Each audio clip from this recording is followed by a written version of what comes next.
So they'll be checking out the Grotti Cheetah based on the 2003 Ferrari Enzo. It also takes some cues from the Pagani Zonda that was produced around 1999 till, I don't know, somewhere in the 2000s. It wasn't produced for that long. But the customization here is a little bit limited. As you can see, it's this car is pretty much obsolete. But for about 660,000, it's okay. It's not too bad. Some options that you get are all right. As you can see, I was kind of going back and forth here with exhaust here. Personally, I'm not a fan. I feel like the design could have been executed a bit better, not just in the exhausts, but the rest of the car. It does resemble Ferrari Enzo, but it looks very strange.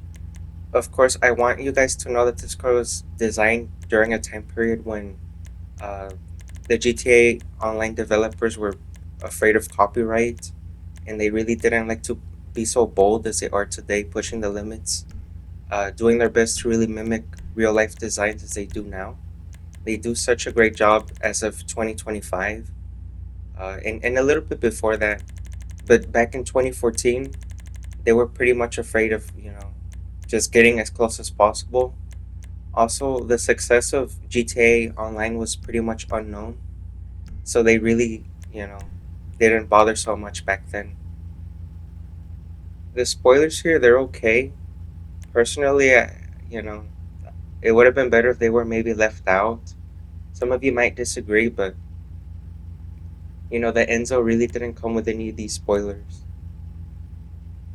And the first option here, that one looks similar to the Penumbra, which is based on Mitsubishi. It's kind of funny to see it on this car. And I could talk about all day on the things that are really wrong with the design, such as the mirrors. The mirrors do not poke out. Like the real car, they're kind of stuck inward. And so I imagine those mirrors are not really useful. But anyway, the suspension here, you can get it very low, which is alright. For the wheels, I personally felt that many wheels really do not look good on this car. You really have to go with the stock wheels. But I still feel like doing something different and unique. So I'm gonna go with these right here. Those look similar to the real life Enzo. Even though they're similar to the, famous, and you might know what I'm referencing here, the Bluetooth hubs, because the wheels do not really connect to the rotors or the calipers or to the car itself. They're kind of just floating. But personally, I'm not feeling the rest of these wheels here. Even on the newer street and track category wheels, those really do not look so good and appealing to me. Because the design to me, I feel looks like it's too much of a mishmash. It also feels a bit too outdated. I could safely say that if this car returns in 2026 in GTA 6, I feel like the design deserves a major overhaul. I'm pretty sure I already mentioned that already, but still. All that's left for me to do here is just tint the windows. I'm gonna go check again the options to see if I missed anything. And after that, I'm gonna give you a closer look at the interior, and then I'm gonna discuss the performance. Detail and texture quality is actually pretty decent. It still holds up today, even in 2025, with the vents. There really is no problem with the texture quality at all. The carbon is a little bit funky, but that's okay. At least it's not low resolution. But the rest of the car is okay, As I said before, I feel like the design could have been a lot better. You really do see a lot of the cues of the Pagani Zonda in the greenhouse. When you have when you have the back clamshell open and the doors Hey, open, bud, how's it you can going? really tell that it has a lot of influence from that car. Here, the engine model is You did alright. some It's last mostly a night's bunch of episode? chrome and carbon, but that's okay.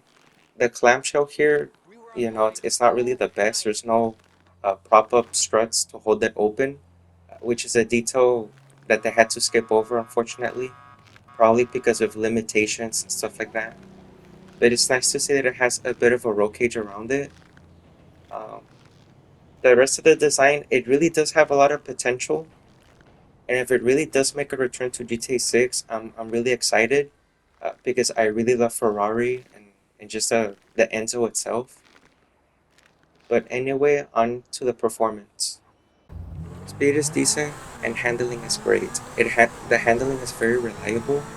It really does feel like what a supercar is supposed to handle.